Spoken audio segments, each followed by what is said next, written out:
Medical store ધારકો છે તેમનું તો કહેવું એમ જ છે કે જે પ્રિસ્ક્રિપ્શન ડૉક્ટર કરીને આપે છે તેના પ્રમાણે જ દવા તેમને આપવામાં આવે છે। જે પણ દવા લેવા માટે આવે તેમને પ્રિસ્ક્રિપ્શન સાથે જ દવા આપવામાં આવે છે।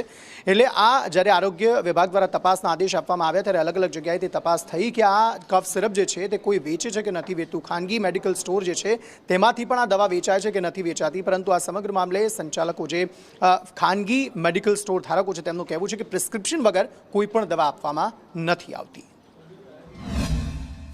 તો પહેલાં ડૉક્ટરનું કરંટ ડેટનું પ્રિસ્ક્રિપ્શન જોઈએ અને ખાસ તો એ પ્રિસ્ક્રિપ્શન મુજબ અમે એને સપ્લાય કરીએ છીએ બિલ સાથે।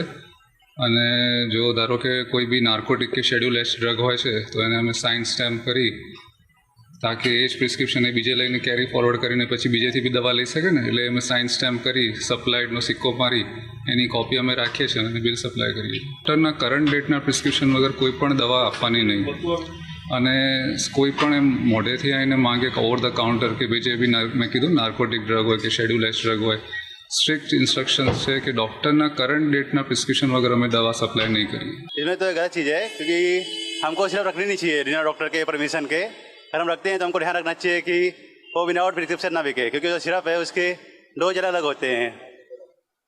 एज डिपेंड करता है कि डोज कैसे देने का है, वो हम डिसाइड नहीं कर सकते। नुकसान तो बहुत हो इसके, नुकसान छोटा जगह बहुत हो सकता है। पहले तो आपकी नींद में इफेक्ट पड़ेगा उसका, आपको नींद नहीं आएगी। अगर आप बच्चों को दे रहे तो बहुत खराब है, बच्चों के लिए बहुत सही नहीं है वो। આ એક બહુ દુઃખદ ઘટના છે કે દવાને કારણે બાળકોના મૃત્યુ થયા છે। ખરેખર તો દવા તો બાળકોના અને મનુષ્ય જીવન બચાવવા માટે હોય છે, પણ આ દવાની કોઈ સાઈડ ઇફેક્ટ થઈ હશે એને કારણે અથવા પછી નકલી દવાના કારણે કોઈ કારણ હશે કે જેને કારણે બાળકોના મૃત્યુ થયા છે। બાળકોને દવા જે આપવાની આવે છે એ ડૉક્ટરની સલાહ મુજબ, ડૉક્ટરના ચેકઅપ મુજબ આપવી જોઈએ। ડૉક્ટરે ચેકઅપ કર્યા પછી બાળકના વજન, ઉંમર એ હિસાબે અને બાળકને શું તકલીફ છે એ હિસાબે ડૉક્ટર એ દવાનો ડોઝ નક્કી કરે છે।